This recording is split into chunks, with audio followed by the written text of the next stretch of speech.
my parents, my grandparents were like, what the hell are you doing? Like, So if you mess up, like, the risk is your entire business. the amount of TikTokers that I've seen making finance content, which is like not just like garbage, but like actively dangerous, is like alarming. You feel so confident about your idea and you love what you're working on, and just hearing like no, so like over and over again, people telling you your idea is not going to make it.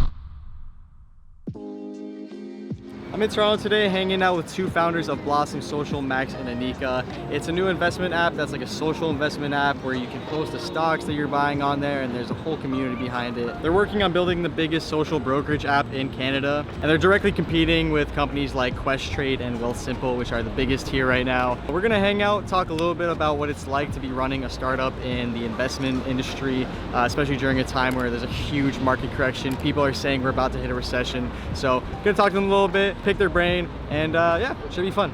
Let's do it.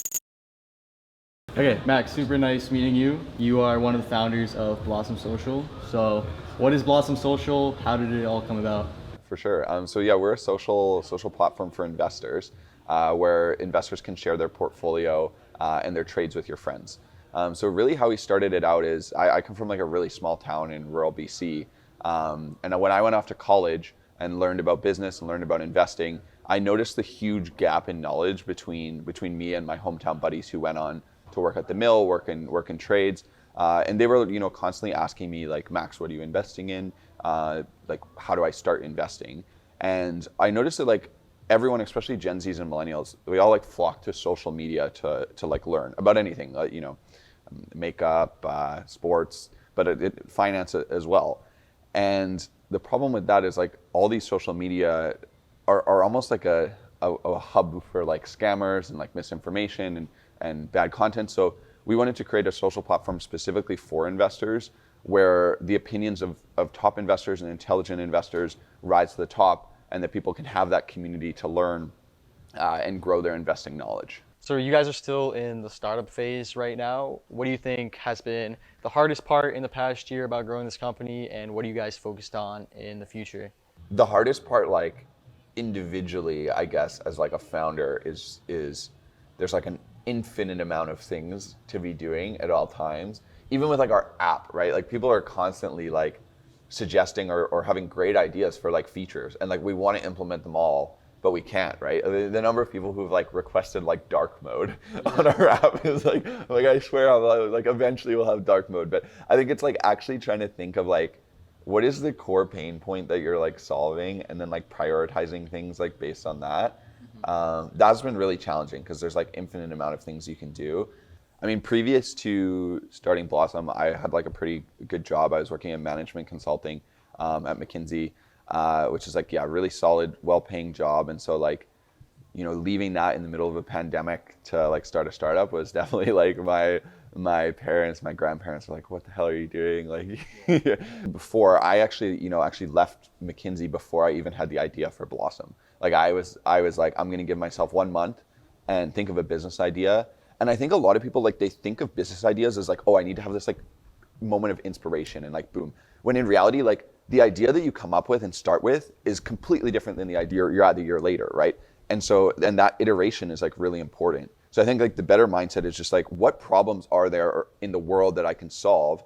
And the more important thing is like picking a problem, and then you're going to try and find a solution, rather than starting with like, oh, I have this incredible business idea, because that's going to change like if you're a good entrepreneur. Okay, so something that I'm really curious about your guys' business is that obviously in the past couple of months, we are in one of the biggest corrections in the stock market, and a lot of people are saying that we're going into a recession. Some people are calling for a depression. So how has that affected your guys' business? Do you feel like it's affected getting investors? Has it affected getting users? How has that been? I think for us, like by nature of us being a social platform, people want to talk about things when there's a lot of volatility. So either when things are going up a lot or going down a lot, like a ton of discussion on our platform is happening around exactly what you said. Like, is there going to be a recession? How are interest rates, going to affect my stocks? And so I find it's actually driven a lot of that discussion. Definitely like less new investors are joining the markets. So that hasn't, been great for us. But I think for the stage we're at, we're really setting the foundation and trying to figure out the best iteration of our product so that when, recessions don't last forever, right? The average recession, I think, lasts about 250 days. So by the time that markets are back and running again, we'll be ready to blow up. I'm really interested in your guys' business model because I was scrolling your app last night and I didn't see any ads. You can't buy stocks on the app yet. I know that you guys are working on becoming a brokerage. But right now, what are you guys doing? Like, how is the business making money? Yeah, exactly. I mean, so our model is definitely like a social platform, and same with like Facebook, Snapchat, all of these companies, when they start off, like the goal is not like, how can I profit? How can I squeeze as much value out of my users, right? Because, if you start pumping the platform full of ads, people don't want to use it. But in the short term, like our focus is growth. And I think as a social platform, you can afford to focus on growth. And the way that our, business works, it's, we're going to raise venture capital. We're going to fuel that growth to have that eventual, payoff once we're able to build that brokerage piece. We do have a couple ways that we're like monetizing on the platform. We actually have this learn and earn portal where users can like earn money to like learn about new stocks. So that's one of the ways that we're sort of doing ads on the platform. But, just like you, I'm sure, like I hate pop-up ads. I hate any of these ads. We don't want to riddle our platform with that because it's going to like detract from the user experience. And right now, like our main focus is like growth and retention. Like we just want to make a platform where people can know like, okay, this is the platform to go to like for that like social experience and to learn, that I'm not going to like get bombarded by like, scammers, risky content, or like, misinformation. Is that something that you're worried about, is people that are promoting, Dogecoin or whatever on your platform? Like once you guys are scaling and you have tens of thousands, hundreds of thousands of people on your platform, are you worried about people promoting things that can potentially, cause 90% losses? Yeah, I mean, definitely. That's like a big concern. I mean, one of the things, as you mentioned, like that's unique about our platform is sometimes people like YouTubers will be like promoting a stock and then like they're actually like selling the stock, or like they don't even hold the stock. And so like on our platform, like at least you can see like, why is this person like constantly pumping this stock and they don't even hold any? Or like they're pumping this stock and then like they're selling it on the side. And so like that, even just in our early days, like adds a lot of like credibility. But like that next step will be like, having proper moderation, having proper like, tools in place to like establish, like blue check mark on Instagram. Like we can do like a blue check mark for people who've been like pre-screened as like investing analysts or having that like knowledge. And then also just like, we can keep a close eye on like the biggest like influencers on the platform as well to see like who is like, if they're driving that, like it's pretty, if you know what you're looking for, it's pretty obvious to tell who are the scammers. Like the amount of TikTokers that I've seen making finance content, which is like not just like garbage, but like actively dangerous, is like alarming. Like none of it's like actually based on real investing activity. So you have people who are just like talking under their ass, or like either that or like scammers or like not credible, or like anonymous. So like you don't know actually who to trust across the board. That's super interesting to me, because when you think like, maybe not now, but if you think about investing even 5 years ago, it's this like nerdy thing where like old dudes wearing suits are investing. You don't think about young kids who are on TikTok and on Instagram investing. So I think that's really cool that you guys are taking that approach to something that for the longest time has been not a cool, like hip young thing to do. Yeah, and that's like a core piece of our branding. Is like if you look at most fintechs, they're very boring, they're very blue. Like if you look at our logo, we want it to be colorful. Like our colors are like purple, orange. Like we want it to be bright and fun. We see ourselves as more of like a social media company than like a finance company. Yeah, that's core to our business, is like social. It's not the like investing side at the end of the day. Last question, how are your stocks doing right now? My stocks are not doing too hot, but I don't think anyone's is. Actually, it's a really funny thing. If you look on like the leaderboard on Blossom, like 1 month, we have like a feature where you can see like who's the top investor of like the month or like different time periods. Like the top investor of the month, I think, is like down 1%. So like no one is up in the community. So after talking with Max about how much money we've lost, I sat down with Annika and we talked about the ups and downs of entrepreneurship and the role that she thinks luck plays in becoming successful. What do you think's been one of the biggest challenges in the past year? You're only a year old, so that's a pretty young company. What's been the hardest part so far, and what are you guys looking forward to in the next year? A big part of running a startup is like, especially a startup specifically, where you're like going to investors to try to get funding, because not every business is like that. is like getting rejected a lot and facing a lot of rejection. That's like a really, really tough one. You know, going into fundraising right now, we are trying to raise our seed round, which is really tough, especially given the market conditions right now when everything's kind of dropping. Investors are pulling their investments back, getting a little bit tighter on it. You know, there is a giant tech correction going on right now where valuations aren't going to be as crazy as they were, you know, in the past couple of years. So there's definitely been some challenges to that. And yeah, like going into these meetings with investors where you're like pitching your idea, you feel so confident about your idea and you love what you're working on, and just hearing like no, so like over and over again, people telling you your idea is not going to make it, it's, you know, it's shitty or whatever.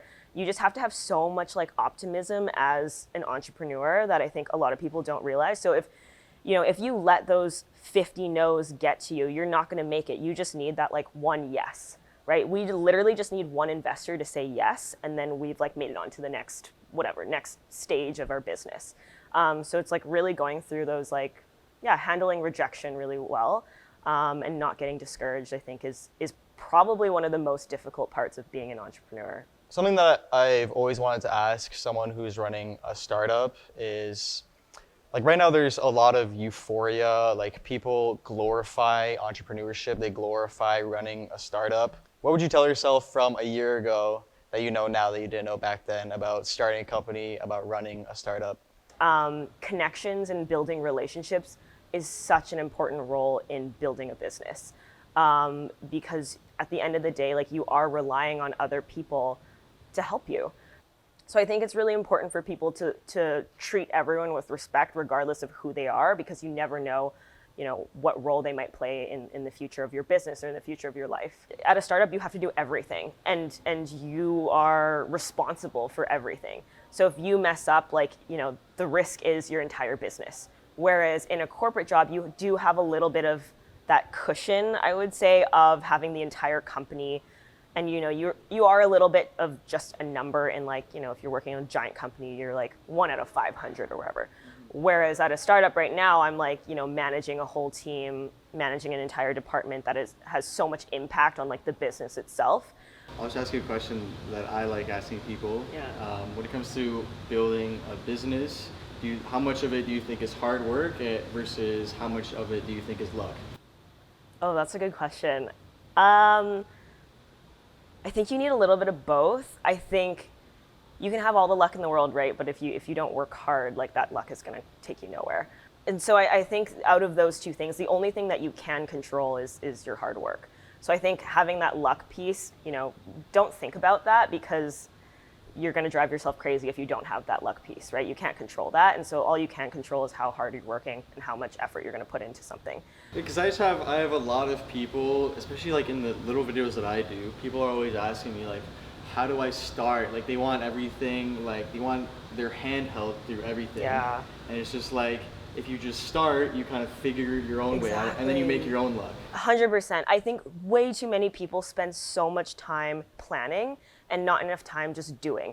And a big part of running a business, especially a startup, is just like doing things. You never ever will have the right answer on like what you're supposed to do. You just have to do something, and then you just figure it out along the way. Running a business is literally about iterating. You just do something, test it. If it works, keep doing it. If it doesn't work, change and do something else. I think what you said about like people wanting their hand held is so true, and not enough people are just like going out and doing things and yeah, just taking a risk.